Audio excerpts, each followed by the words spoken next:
Welcome students to our YouTube channel SRK all in one classes. जी हाँ, स्वागत है आपका।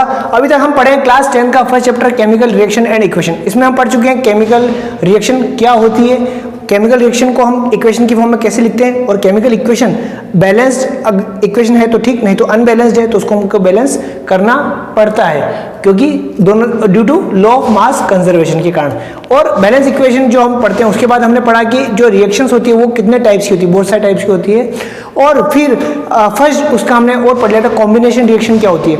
कॉम्बिनेशन रिएक्शन वो होती है जिसमें दो या दो से ज़्यादा सब्सटेंस मिलकर कोई एक सिंगल प्रोडक्ट बनाते हैं, या दो से ज़्यादा रिएक्टेंट मिलकर ओनली सिंगल प्रोडक्ट बनाते हैं, उसको हम बोलते हैं कॉम्बिनेशन रिएक्शन। वो हम पढ़ चुके हैं। अब आगे पढ़ते हैं। देखिए ये इतनी सारी हमारी केमिकल रिएक्शंस है, इसमें हम कॉम्बिनेशन रिएक्शन पढ़ चुके हैं। सेकंड नंबर पे एक्सोथर्मिक रिएक्शन। अब मैं आपको इस प्रकार पढ़ाऊंगा कि एक से एक लिंक होगा। मैं एक रिएक्शन पढ़ाऊंगा, दूसरी रिएक्शन उससे लिंक होगी, तीसरी रिएक्शन उससे लिंक होगी, तो आपको बिल्कुल आपको लगेगा कि एक फ्लो चल रहा है, एक सिस्टमेटिक चल रहा है। देखिए कैसे, अभी समझ में आएगा आपको। कॉम्बिनेशन रिएक्शन में हमने क्या पढ़ा था, दो या दो से ज्यादा सब्सटेंस मिलके या दो से ज्यादा मिलके एलिमेंट या कंपाउंड मिलके क्या बनते हैं, सिंगल एलिमेंट या सिंगल कंपाउंड बनेगा, सिंगल सब्सटेंस बनेगा। ठीक है। और हमने एक एग्जांपल लिया था इसका। देखिए एग्जांपल क्या था, एग्जांपल ये लिया था कि हमने कोई भी अगर कैल्शियम ऑक्साइड अगर है, कैल्शियम ऑक्साइड क्या होता है, ये क्विक लाइम होता है। ठीक है, चूना जो हम व्हाइट वॉश के लिए यूज करते हैं, इसको जब हम पानी, ये किस फॉर्म में होता है, सॉलिड फॉर्म में होता है। इसको जब हम पानी मिलाते हैं, इसमें H2O मिलाते हैं, ये क्या लिक्विड हमने मिलाया वाटर को, तो क्या बनता है हमारा, कैल्शियम हाइड्रोक्साइड बनता है। क्या बनता है, कैल्शियम हाइड्रोक्साइड, CaOH2। ठीक है। केमिकल हम बैलेंस देख लेते हैं, हाइड्रोजन दो, ऑक्सीजन दो है, ऑक्सीजन दो नहीं है, यहाँ पर दो हो गए, एक और दो कैल्शियम है, यानी कि ऑलरेडी ये बैलेंस्ड इक्वेशन, इसको बैलेंस करने की जरूरत नहीं है। ठीक है। अब ये क्या था हमारा कॉम्बिनेशन रिएक्शन, दो एलिमेंट मिलके एक तीसरा, दो कंपाउंड है, यहाँ पर दो कंपाउंड मिलके एक प्रोडक्ट, एक सिंगल कंपाउंड बना रहे हैं। ठीक है, इसको हम क्या कहें, कॉम्बिनेशन रिएक्शन। अब हम पढ़ रहे हैं एक्सोथर्मिक रिएक्शन। एक्सोथर्मिक रिएक्शन में क्या होता है, जब किसी रिएक्शन में कोई भी दो सब्सटेंस या एक सब्सटेंस या तीन सब्सटेंस मिलकर कोई रिएक्शन होती, कोई प्रोडक्ट बनता है या प्रोडक्ट्स बनते हैं बहुत सारे, उसमें अगर हीट रिलीज होती है, जी हाँ हीट रिलीज होती है या एनर्जी रिलीज होती है, उसको हम बोलते हैं एक्सोथर्मिक रिएक्शन। क्या बोलते हैं, एक्सोथर्मिक रिएक्शन। आपको ध्यान है, अगर कोई भी अगर आप चूना अगर यूज किया हो आपने, कोई भी चूने में अगर पानी मिला दो आप, वो उसमें ये सब्सटेंस तो बनेगा पर साथ में हीट जनरेट होगी। क्या होगी, हीट निकलती है। ठीक है, वो गरम पानी आपको उबलते हुए दिखेगा, और ये जो मेरा निकलेगा, ये इसको एक्विजिशन बोलता हूँ, एक्विजिशन सॉल्यूशन में। ठीक है, तो ये मेरा इस प्रकार ये रिएक्शन होती है, तो इसमें क्या निकल गई, मेरी हीट। तो ये मेरी कौन सी रिएक्शन हो गई, ये एक्सोथर्मिक। कॉम्बिनेशन रिएक्शन तो है ही है, कॉम्बिनेशन रिएक्शन के साथ ये कौन सी रिएक्शन भी है, एक्सोथर्मिक रिएक्शन है। एक्सोथर्मिक रिएक्शन क्यों है, क्योंकि इसमें हीट जनरेट हो रही है। यस, ठीक है। तो हम अगले पढ़ेंगे, अब हम पढ़ रहे हैं एक्सोथर्मिक रिएक्शन। क्या पढ़ रहे हैं हम, एक्सोथर्मिक रिएक्शन। ठीक है, एक्सोथर्मिक रिएक्शन में क्या होता है, जैसे मान लो दो या दो से ज्यादा सब्सटेंस है, जैसे मान लो A और B C, कोई तीन सब्सटेंस, इन तीनों को अगर मैं मिला दूं और कोई चौथा ही सब्सटेंस बने D, या और पांचवा बन जाए E। ठीक है, कितने बन सकते हैं, कॉम्बिनेशन में तो एक बनता है, पर एक्सोथर्मिक में ज्यादा बन सकते हैं। और हमारी अगर हीट जनरेट हो रही है, क्या हो रही है, हीट अगर जनरेट हो रही है या कोई एनर्जी रिलीज हो रही है, तो उसको मैं कहूँगा एक्सोथर्मिक रिएक्शन। तो एक्सोथर्मिक रिएक्शन की मैं डेफिनेशन लिखता हूँ, और रिएक्शन लिख दीजिए आप। ये क्या है मेरा फॉर्मूला, क्या है मेरा फॉर्मूला। तो ए रिएक्शन इन विच टू और more substance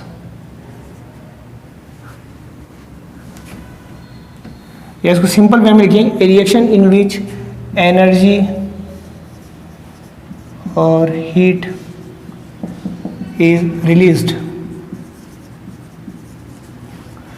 is called exothermic reaction.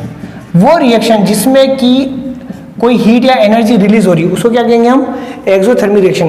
इसका हम एग्जांपल भी लेते हैं। देखिए एग्जांपल से क्या होगा, एग्जाम्पल जैसे कि हम फॉर एग्जाम्पल हमारे नेचुरल बॉडी का लेते हैं, हमारी बॉडी क्या करती है, हम डाइजेस्ट करते हैं किसी भी चीज़ को, फूड को।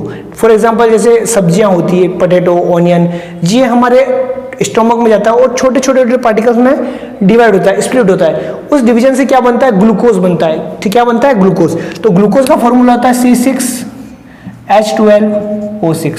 ठीक है, एक्वियस फॉर्म में होता है ये। हमारी बॉडी में ग्लूकोज बनता है, ये क्या है, ग्लूकोज। अब ग्लूकोज बनने के बाद हम क्या कर रहे हैं, ऑक्सीजन लेते हैं, ऑक्सीजन इनटेक होता है। तो ये किससे रिएक्ट करता है, ग्लूकोज ऑक्सीजन से रिएक्ट करता है। किससे रिएक्ट करता है, ऑक्सीजन से। ऑक्सीजन को भी मैं एक्विजन की फॉर्म में लिख सकता हूँ। अब जब ये ऑक्सीजन से रिएक्ट करता है तो हम क्या छोड़ते हैं, हम कार्बन डाइऑक्साइड रिलीज करते हैं। क्या करते हैं, हम CO2 रिलीज करते हैं in the form of gas. ठीक है, कार्बन डाइऑक्साइड रिलीज करने के बाद और हम वाटर भी रिलीज करते हैं, प्लस जो सबसे इंपॉर्टेंट चीज है वो क्या, हमें क्या मिलता है, एनर्जी। क्या मिलती है, एनर्जी। जी हाँ, हमें मिल गई एनर्जी यहाँ पर। ठीक है, तो एनर्जी जब मिल जाती है हमें, तो ये मेरी रिएक्शन क्या होगी, एक्सोथर्मिक रिएक्शन होगी। ठीक है, इस इक्वेशन को बैलेंस कर सकते हैं हम। देखिए यहाँ पे 6 कार्बन है, तो मैं यहाँ पर 6 कार्बन लगा देता हूँ, 6 लगा देता हूँ। ठीक है, अब ऑक्सीजन देख लेते हैं, ऑक्सीजन कितने हैं, यहाँ पे 6 ऑक्सीजन है और ये 2 है, 8 हो गए। और यहाँ पे 6 दूनी 12, ज़्यादा ऑक्सीजन है यहाँ पे, तो हम इसको बैलेंस करेंगे तो ये भी 6 हो जाएगा, 12 हो गए, 12 और 18, 12 और ये 6 कर दूँ मैं इसको। हाइड्रोजन हमारा 12 है तो हो गया। ठीक है, चलिए ये हमारी इक्वेशन बैलेंस हो गई, आप करके देख लीजिएगा। तो ये बैलेंस इक्वेशन में, यानी कि हम जो डाइजेस्ट करते हैं फूड, हमें एनर्जी मिलती है। तो ये कौन सी इक्वेशन हो गई हमारी, एक्सोथर्मिक रिएक्शन। अच्छा, जो नेचुरल गैस होती है, जब बर्न होती है, नेचुरल गैस जब बर्न होती है तभी हीट रिलीज होती है। उसका फॉर्मूला देखिए, जैसे मीथेन गैस है, फॉर एग्जाम्पल मीथेन गैस है, मीथेन गैस का फॉर्मूला होता है CH4। ये ऑक्सीजन के साथ बर्न होती है। ठीक है, ऑक्सीजन के साथ बर्न होती है तो क्या मिलता है, CO2 प्लस वेपर प्लस हमारी क्या मिलती है, हीट मिलती है, जिससे खाना को पका सकते हैं हम। मीथेन गैस को अगर O2 से, इसको भी हम देख सकते हैं, H4 है तो 2 लगा देंगे, H2 हो गया। ऑक्सीजन देखिए 2 2 4, ऑक्सीजन यहाँ 2 लगा दिया। ठीक है, आई थिंक ये बैलेंस हो गई। तो इस प्रकार ये कौन सी, natural gas, burning of natural gas. क्या एग्जाम्पल है, बर्निंग ऑफ नेचुरल गैस। ठीक है, ये कौन सा एग्जांपल है हमारा, डाइजेशन, या फिर हमारा हमें how do we get the energy to our body. ठीक है, ये उसकी रिएक्शन है। ठीक है, ये इक्वेशन है natural burning of natural gas, यानी कि वो सारी रिएक्शन जिसमें हीट या एनर्जी रिलीज हो रही है, ठीक है, वो क्या कहलाती है, एक्सोथर्मिक रिएक्शन कहलाती है। ठीक है, और कोई भी रिएक्शन, ऐसा नहीं कि ये जो मैं पढ़ा रहा हूँ टाइप्स ऑफ इक्वेशन, कोई भी इक्वेशन या रिएक्शन 2 टाइप से 3 टाइप की भी हो सकती है। मतलब कोई पर्टिकुलर कोई रिएक्शन है वो 2 या 3 में पार्ट 3 फॉर्म में भी आ सकती है। जैसे कोई ये इक्वेशन फॉलो, क्यूक्लाइन H2O प्लस ये OH2 प्लस हीट, ये दोनों, ये कॉम्बिनेशन रिएक्शन भी है और एक्सोथर्मिक रिएक्शन भी। ऐसा नहीं कि ये कॉम्बिनेशन होगी तो दूसरी नहीं हो सकती, नहीं हो सकती है। कोई भी इक्वेशन 2 या 2 से ज्यादा भी हो सकती है, depend on the situation, condition. तो ये कौन सी इक्वेशन मेरी, ये इक्वेशन मेरी कॉम्बिनेशन रिएक्शन भी है और एक्सोथर्मिक भी है। कॉम्बिनेशन क्यों, क्योंकि केवल एक प्रोडक्ट बन रहा है, और एक्सोथर्मिक क्यों, क्योंकि हीट रिलीज हो रही है। ठीक है, तो अभी हम आगे पढ़ते हैं। अब ये हो गया, अब हम आगे पढ़ते हैं डीकंपोजिशन रिएक्शन। अभी हमने क्या पढ़ लिया, अभी हमने पढ़ लिया एक्सोथर्मिक रिएक्शन। अब हम आते हैं डीकंपोजिशन रिएक्शन। डीकंपोजिशन रिएक्शन क्या होता है, just inverse of composition reaction, inverse, उल्टा कंपोजिशन रिएक्शन। कंपोजिशन रिएक्शन में क्या होता, 2 रिएक्टेंट मिलकर एक सिंगल प्रोडक्ट बनाता। अब इसमें क्या हुआ, एक सिंगल प्रोडक्ट स्प्लिट होकर 2 या 2 से ज्यादा, एक सिंगल रिएक्टेंट स्प्लिट होकर 2 या 10 से ज्यादा प्रोडक्ट बनेंगे, यानी कि सिंगल सब्सटेंस स्प्लिट होगा 2 या 10 ज्यादा सब्सटेंस में। देखिए समझिए कैसे होगा, हम क्या पढ़ेंगे, डी कंपोजिशन रिएक्शन। ठीक है, ये पढ़ रहे हैं हम। ठीक है, इस रिएक्शन में जैसे कोई भी एक एग्जांपल मैं देता हूं, फॉर एग्जांपल फेरस सल्फेट को, ये FeSO4। ठीक है, फेरस सल्फेट हमारा एक एग्जांपल है। ये क्या बनेगा, इससे Fe2O3 बनेगा प्लस SO2 प्लस SO3, ये दोनों गैस बनेगी जो गैस फॉर्म में होगी। ये मेरा सॉलिड फॉर्म में होगा, सॉलिड। ठीक है, ये डीकंपोजिशन रिएक्शन। इसको मैं जब हीट दूंगा, इसको गर्म करूंगा, किसको, फेरस सल्फेट को। ये क्या है मेरा फेरस सल्फेट, ये क्या है, ferric oxide, it is called ferric oxide. ये क्या, फेरस सल्फेट का फॉर्मूला है फेरस सल्फेट। जब मैं इसको गर्म करता हूँ फेरस सल्फेट को, तो फेरिक ऑक्साइड बनता है और SO2 और SO3 दोनों गैस के फॉर्म में सिल्वर डाइऑक्साइड और sulphur dioxide sulphur trioxide, sulphur dioxide sulphur trioxide की फॉर्म में जो गैस है वो रिलीज हो जाती है। तो ये मेरा क्या है, डिकम्पोजिशन रिएक्शन। इसमें क्या चीज देख रहे हैं हम, देखिए इसमें रिएक्टेंट एक है और प्रोडक्ट जो बन रहे हैं 2 या 2 से ज्यादा बन रहे हैं, 3 प्रोडक्ट बन गए, ठीक है। एक एग्जांपल लेता हूं मैं, जैसे फॉर एग्जांपल लेड नाइट्रेट है, लेड नाइट्रेट, ठीक है, PbNO3 2 लेड नाइट्रेट। अगर इसको मैं गर्म करूं, इसमें अगर हीट दूं, क्योंकि क्या बनेगा मेरा, लेड ऑक्साइड बनेगा प्लस NO2 गैस बन जाएगी और ऑक्सीजन भी रिलीज होती है, ठीक है। अच्छा, ऊपर वाले को बैलेंस नहीं किया मैंने, बैलेंस कर लेंगे पहले, ठीक है। देखिए सल्फर 2 है इसमें और फेरस 2, यहाँ 2 कर देता हूँ मैं, तो मेरे ख्याल से ये कंप्लीट हो जाएगा। फेरस भी 2 हो गए, सल्फर भी 2 हो गए, ऑक्सीजन मेरे 8 है, ठीक है। यहाँ कितने, 3 4 5 और 3 8 बराबर, ठीक है। अब यहाँ पे देख लीजिए, इसमें भी इसको बैलेंस कर लेते हैं अपन। ऑक्सीजन मेरे 6, ठीक है, नाइट्रोजन 2 है, ठीक है, और लेड तो एक ही, नाइट्रोजन 2 है, तो यहाँ नाइट्रोजन को 2 कर देता हूँ मैं, नाइट्रोजन को मैंने 2 कर दिया यहाँ पर, ठीक है, ओके। चलिए अब ऑक्सीजन कितने हो गए मेरे पास, 6 है यहाँ पे 2 2 जा 4 5 6 और 1 7, ठीक है। चलिए और क्या हो सकता है, नाइट्रोजन 2 है, नाइट्रोजन तो बैलेंस हो गया। अब यहाँ पर अगर मैं इसको 2 करना ही पड़ेगा मुझे, अगर 2 कर देता हूँ मैं, तो क्या हो गया, लेड मेरा 2 हो गया, तो लेड भी मेरा यहाँ 2 हो जाएगा, ठीक है। अब देखिए अब कितना होता है, 3 2 जा 6 6 2 जा 12 मेरा ऑक्सीजन हो गया। यहाँ पे 2 और 4 कितना हो गया, 6 और यहाँ पे कितना चाहिए, 6 और चाहिए, तो 6 कर दूंगा, यहाँ कर दूंगा 3 6 और 4 10 और 12, ठीक है। तो ऑक्सीजन मेरा 12 हो गया, ठीक है। लेड 2 है, ठीक है। नाइट्रोजन मेरे पास 2 है, 2 दूनी 4, तो 2 है, तो इसको 4 करना पड़ेगा मुझे, इसको 4 करना पड़ेगा। तो नाइट्रोजन मेरे पास यहाँ पर मेरे को 2, नाइट्रोजन देखिए हो गया मेरा बैलेंस, या 2 हो गया, 2 2 जा 4 नाइट्रोजन हो गया, 4 नाइट्रोजन हो गया।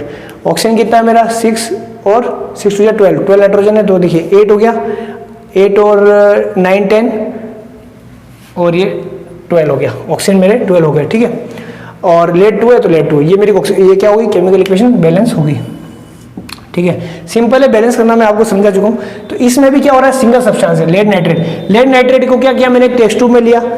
लेड नाइट्रेट क्या होता है, सॉलिड होता है, ठीक है। जब मैंने तो जब गर्म किया उसको, तो नाइट्रोजन और ऑक्सीजन 2 गैस की फॉर्म में निकल गई बाहर, उस टेस्ट ट्यूब से बाहर निकल जाती है, और क्या बन जाता है मेरा, ये सॉलिड की फॉर्म में बन जाता है। ये होती है मेरी टेस्ट ट्यूब, इसमें मैं ये सॉल्यूशन होता है इस प्रकार का, इसके अंदर इसको मैं गर्म कर रहा हूँ,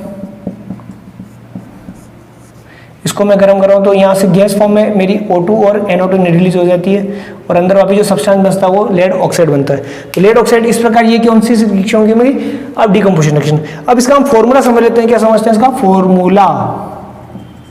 इसका फॉर्मूला क्या होता है, कोई भी सिंगल सब्सटेंस है, मान लो ABC, ये ABC कोई एलिमेंट्स है और ABC कंबाइन अगर लिख दे तो एक कंपाउंड बन गया, ठीक है। ये कंपाउंड जो है, अगर कोई इसको मैंने हीट रिलीज की, क्या की मैंने, हीट रिलीज की, इसको हीट दी, रिलीज नहीं की, हीट को मैंने दिया इसको, ठीक है। अगर मैंने इसको हीट दी या कोई टेम्परेचर इसका बढ़ाया, तो ये अलग अलग अपने फॉर्म में टूट गया, ये AB + C इस फॉर्म में ये हो गया, स्प्लिट हो गया, ठीक है। तो ये इसका फॉर्मूला है, इस फॉर्मूले के आधार पर इक्वेशन है। अब इसको हम वो भी लिख सकते हैं, इसकी क्या लिख सकते हैं, अ equation, a reaction in which a single substance split मतलब टूटना, split into 2 or more substances, that is product is called, क्या पढ़ रहे हैं हम, डीकम्पोजिशन रिएक्शन। तो ये मेरी होगी डीकम्पोजिशन रिएक्शन, ठीक है। अभी ये मैंने कंप्लीट कर ली डीकम्पोजिशन रिएक्शन, समझ में आ गया आपको। इसके और भी एग्जांपल है, बुक में दे रखी है, आप देख सकते हैं कौन कौन से एग्जाम्पल जिसको हम डीकम्पोजिशन रिएक्शन कर सकते हैं।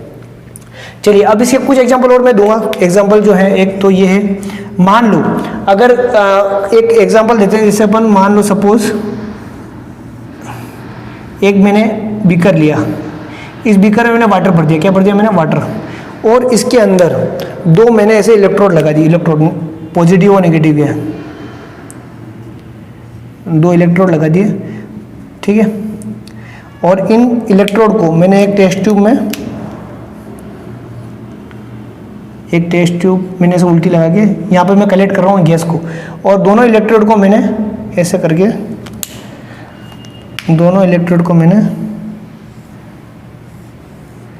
यहाँ पे मैंने बैटरी लगा दी।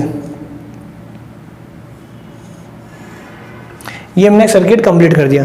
अब क्या हुआ, जब मैं इलेक्ट्रिसिटी दूंगा इस वाटर के अंदर, तो वाटर अपने हाइड्रोजन ऑक्सीजन को की जो एलिमेंट्स है उसमें स्प्लिट हो जाएगा और गैस की फॉर्म में कन्वर्ट होगा। देखिए मैंने क्या किया, H2O, इसको मैंने क्या दी, इलेक्ट्रिसिटी दी, इलेक्ट्रोलाइसिस प्रोसेस, ये जो प्रोसेस होता है इसको इलेक्ट्रोलाइसिस प्रोसेस बोलते हैं, ठीक है। इसमें क्या हुआ है, हाइड्रोजन और ऑक्सीजन, ठीक है, बैलेंस कर लेते हैं, दो इधर आ जाएगी ऑक्सीजन, हाइड्रोजन 4 हो गए तो इधर भी 2 कर लेंगे, तो हाइड्रोजन इधर के एटम 4 हो जाएंगे। तो ये क्या हुआ, सिंगल सब्सटेंस था, तो कौन सी रिएक्शन हो गई, डीकम्पोजिशन रिएक्शन, बिल्कुल सही है। अब एक एग्जांपल देते हैं, मान लो एक सिल्वर क्लोराइड है, सिल्वर क्लोराइड का फॉर्मूला हम जानते हैं, सिल्वर क्लोराइड क्या होता है, AgCl होता है, क्या होता है, AgCl।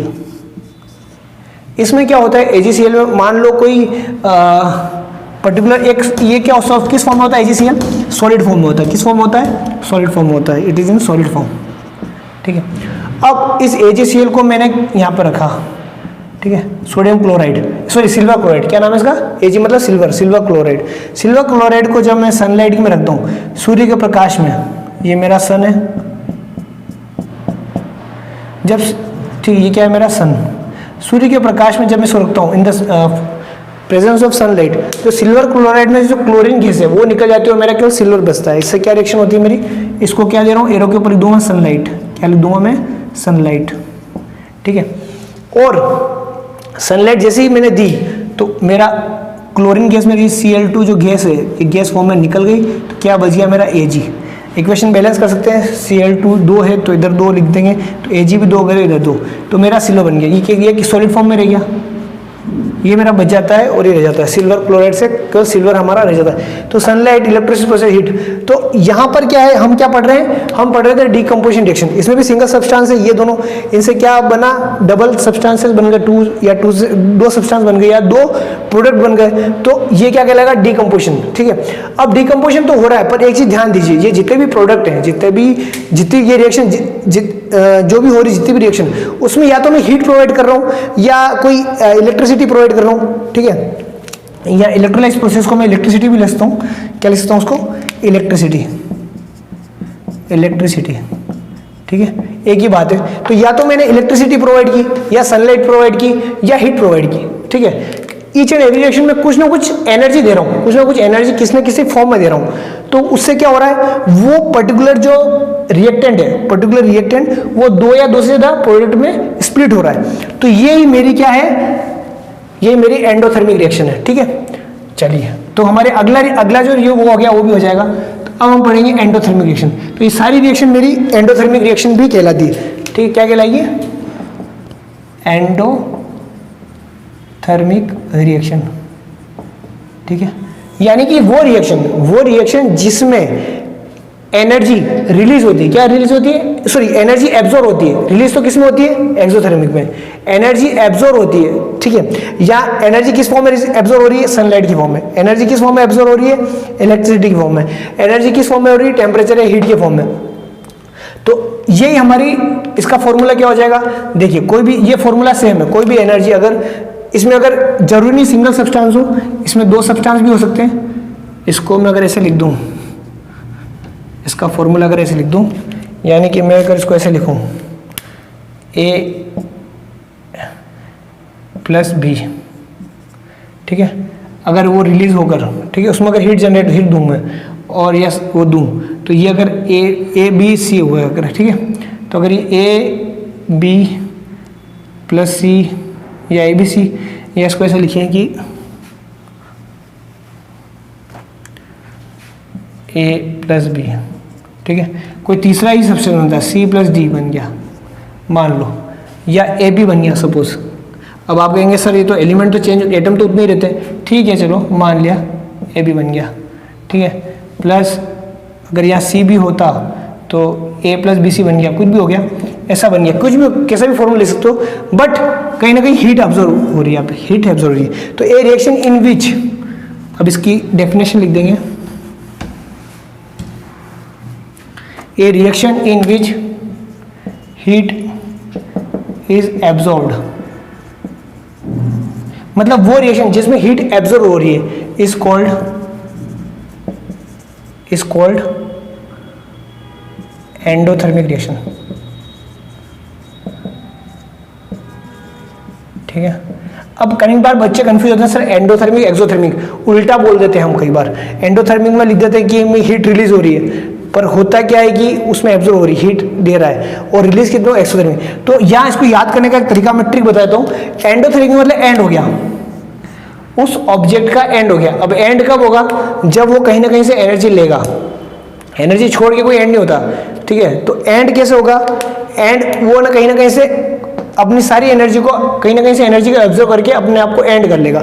तो energy when A reaction in which heat is absorbed is called exothermic reaction. इसको और हम लिखते हैं ए reaction in which heat is absorbed in the form of, इसको और हम अच्छे से डेफिनेशन लिख सकते हैं, इसको मैं वो लिख सकता हूँ इन द फॉर्म ऑफ, किस फॉर्म में हमने एनर्जी, इन द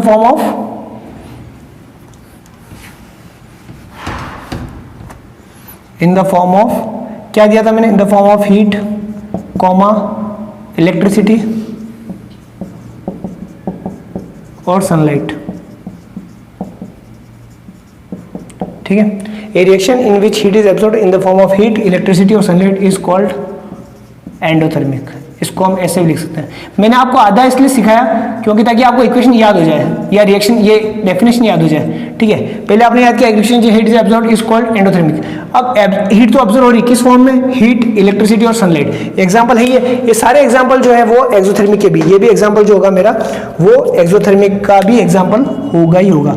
तो यानी कि ये जो रिएक्शन है वो कौन सी रिएक्शन है, वो reaction either in the form of वो डिकम्पोजिशन रिएक्शन भी और मेरी एक्सोथर्मिक रिएक्शन भी हो। तो हम कह सकते हैं कि लगभग या एक मोटा मोटी कहते हैं almost all decomposition reaction is all decomposition reaction में बी एक्सोथर्मिक रिएक्शन, ठीक है। ऑल डिकम्पोजिशन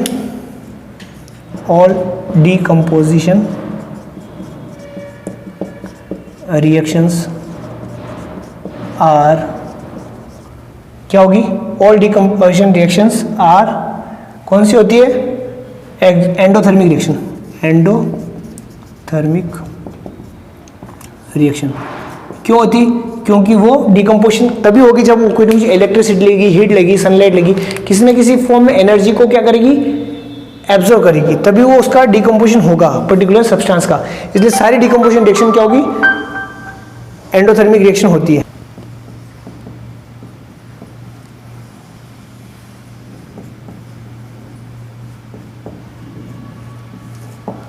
हाँ, तो अभी तक हमने ये चार पढ़ लिए हैं, कॉम्बिनेशन, एक्सोथर्मिक, डिकम्पोजिशन और एंडोथर्मिक। एक के बाद एक हम बिल्कुल सिंपल समझ में आता है। अब हम पढ़ेंगे डिस्प्लेसमेंट रिएक्शन। क्या पढ़ेंगे हम, डिस्प्लेसमेंट रिएक्शन। डिस्प्लेसमेंट रिएक्शन क्या होता है, जब कोई भी एलिमेंट किसी दूसरे एलिमेंट को रिप्लेस करता है उसके कंपाउंड से। वापस ध्यान से मेरी बात सुनिएगा, कोई भी एलिमेंट किसी रिएक्शन में दूसरे एलिमेंट को उसके कंपाउंड में से एक्सचेंज कर लेता है या उसको रिलीज कर देता है या रिमूव कर देता है, तो उसको कहते हैं हम डिस्प्लेसमेंट रिएक्शन। आइए समझते हैं। फॉर एग्जांपल जैसे फॉर्मूला पहले देख लेते हैं तो आपको बिल्कुल क्लियर हो जाएगा। इसका फॉर्मूला कैसे है देखिए, जब से मान लीजिए कोई एक एलिमेंट है ए और एक कंपाउंड है बी सी, ठीक है। फॉर्मूला है एक एलिमेंट है और ये भी दो एलिमेंट है, बी और सी एलिमेंट है, उनसे मिलकर कंपाउंड बना बी सी। अब होता क्या है, अब ये ए जो एलिमेंट है वो किसी इसको बी को क्या कर देगा, रिलीज कर देगा। देखिए ए सी बन गया और बी बन गया, सिंपल। समझ में आया आपको? क्या समझ में आया? कोई भी जैसे सिंपल ए जो था, ए मेरा एक एलिमेंट है और बी सी मेरा एक कंपाउंड है। अब इसमें क्या हुआ, ए सी बन गया और बी बन गया, ठीक है। तो इसने क्या किया, डिस्प्लेस कर दिया। क्या कर दिया? डिस्प्लेस, ठीक है। अब मैंने आपको बताया था, मैं आपको इस प्रकार सिखाऊंगा कि आपको कुछ भी रटने की जरूरत नहीं है, आपको बिल्कुल आसानी से एक एक चीज समझ में आएगी। देखिए ये मेरी होगी रिएक्शन, क्या होगी ये, केमिकल रिएक्शन का फॉर्मूला, ठीक है। अब इसके कुछ मेरे एग्जाम्पल देता हूँ, पहले एग्जाम्पल देख लेते हैं, फिर हम इसको लिख लेंगे। या पहले हम डेफिनेशन लिख लेते हैं। डेफिनेशन, ए रिएक्शन इन विच, ठीक है। अब ए रिएक्शन इन विच, ये एलिमेंट है, ए रिएक्शन एन एलिमेंट। अब हम क्या पढ़ रहे हैं, डिस्प्लेस, ठीक है, डिस्प्लेसमेंट। तो डिस्प्लेस अनदर एलिमेंट।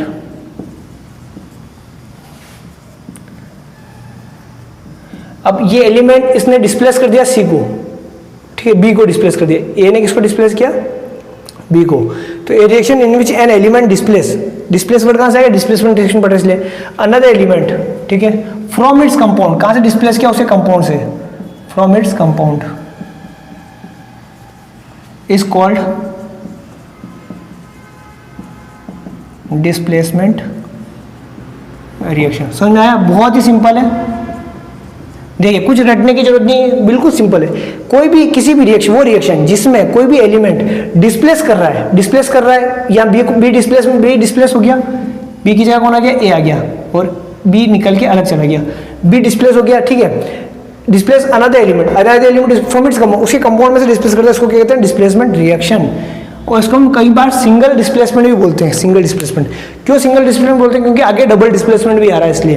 तो चलिए ठीक है, अब मैं इसका एग्जांपल लेता हूँ। एग्जांपल है, जैसे आयरन सल्फेट को हम जैसे लेड या यूँ कहेंगे कि फॉर एग्जांपल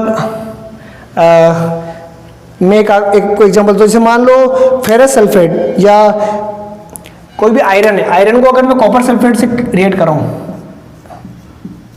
आयरन को अगर मैं कॉपर सल्फेट से रिएक्ट कराऊँ, ठीक है, तो क्या बनेगा, मेरा फेरस सल्फेट बन जाता है और कॉपर अलग चला जाता है, कॉपर अलग निकलता है। देखिए इसको आपकी बुक में एक्टिविटी भी दी है। एक्टिविटी इस प्रकार दी है कि मान लो उसने क्या किया है, एक सॉल्यूशन लिया है। वो सॉल्यूशन कौन सा सॉल्यूशन है, वो सॉल्यूशन है कॉपर सल्फेट का, ठीक है। तो ये लिक्विड, ये सॉलिड फॉर्म में है, ये लिक्विड फॉर्म में है, फेरस सल्फेट वापस सॉलिड हो जाता है, ये सॉलिड फॉर्म में, और ये एक्वेजिशन की फॉर्म में आ गया, ठीक है। चलिए, और अब क्या होता है, कॉपर सल्फेट और दो मैंने नेल लगा दिया। नेल का मतलब लोहे की किलें, आयरन नेल्स मैंने यहाँ लटका दी दो। इस सॉल्यूशन में मैंने आयरन नेल्स को लटका दिया, ठीक है। एक आयरन नेल लेता हूँ, आयरन नेल को मैंने लटका दिया इस सॉल्यूशन में, किस सॉल्यूशन में, कॉपर सल्फेट के सॉल्यूशन में, ठीक है। अब क्या होगा, धीरे धीरे इस पर कॉपर जमेगा। किस पे जमेगा, इस पे कॉपर डिपॉजिट होता जाएगा, किस पे, इस नेल के ऊपर, जो आयरन का था उसके ऊपर कॉपर जमता जाएगा। और सॉल्यूशन जो होगा वो डाइल्यूट हो जाएगा, यानी इसका जो रंग होता है वो ब्लू होता है, ब्लू कलर होता है। धीरे धीरे वो किस में कन्वर्ट हो जाएगा, ब्लू से वो डाइल्यूट हो जाएगा, ठीक है। और ऑफ ब्लू यानी कि थोड़ा हल्का ब्लू नजर आएगा, ठीक है। तो इस प्रकार हम देख सकते हैं कि रिएक्शन होती है। ये आपकी एक्टिविटी दी है। तो ये क्या हुआ, हमारा कॉपर आयरन से, ठीक है। और ऐसे एग्जांपल देता हूँ मैं, जैसे जिंक है। जिंक को अगर मैं कॉपर सल्फेट से रिएक्ट कराऊँ, Cu का मतलब होता है कॉपर, ठीक है, कॉपर सल्फेट। जिंक को अगर कॉपर सल्फेट से होता है तो ZnSO4 बनता है, जिंक सल्फेट बनता है, प्लस क्या निकल के मेरा कॉपर अलग निकल जाता है, ठीक है। इसी प्रकार अगर लेड को मैं कॉपर क्लोराइड से अगर रिएक्ट कराऊँ, ठीक है, कॉपर को मैंने किससे क्रिएट कराया, लेड क्लोराइड, तो लेड क्लोराइड अलग बन जाएगा और कॉपर मेरा निकल जाता है, ठीक है। एक क्वेश्चन को बैलेंस कर सकते हैं। तो ये हम देख सकते हैं ठीक है, ये PbCl2 होता है यहाँ पर, हाँ अब सही है, ठीक है। लेड क्लोराइड और कॉपर अलग से मेरा निकल गया, ठीक है। अब यहाँ पर मैंने Cl2 लिखा था, ठीक है, और मैंने PbCl लिख दिया। ऐसा ये आपके कभी आपके माइंड में आ रहा होगा कि सर कई बार तो आप तो यहाँ पर जैसे 2 लिख रहे हो, जैसे कहीं पर 2 नहीं आता है, ये 4 आ गया बीच में, तो ऐसा क्यों होता है? ये सिंपल सा लॉजिक है वैलेंसीज के कारण। क्या वैलेंसी? हर एलिमेंट की अपनी एक वैलेंसी होती है। जब वो कॉम्बिनेशन करते हैं तो एक बॉन्ड बनाते हैं। क्या बनाते हैं? बॉन्ड।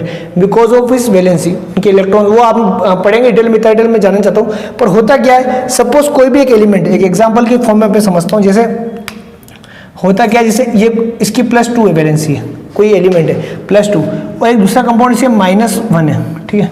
अब जब ये दोनों आपस में आएंगे तो AB बनेगा फॉर्मूला इसका फॉर्मूला क्या बनेगा? जब पास में आएंगे तो इसकी जो वैलेंसी है, किसकी वैलेंसी? B की। माइनस वाला वो इसके नीचे रहती है, और जो प्लस वाली वो इसके नीचे रहती है। तो ये 2 कहाँ चला जाएगा? B के नीचे चला जाएगा। 2 कहाँ चला जाएगा? B के नीचे। और ये 1 है तो 1 का मतलब अगर नहीं लिखते तो इसका मतलब 1 ही होता है। तो इसका फॉर्मूला हो जाएगा AB2। इसका फॉर्मूला हो जाएगा AB2, ठीक है। अब इसी प्रकार लेड की वैलेंसी जैसे 2 होगी तो इस Pb क्लोरीन से मिलके क्या बन गया? 2 इसके नीचे चला गया, ठीक है, +2 गई।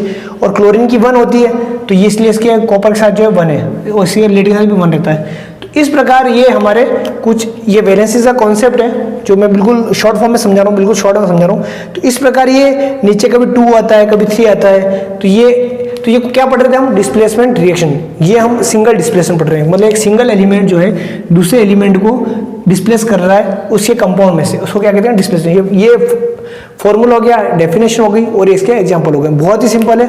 अच्छा, इसमें लेड और जिंक जो होते हैं कॉपर से ज़्यादा रिएक्ट करते हैं।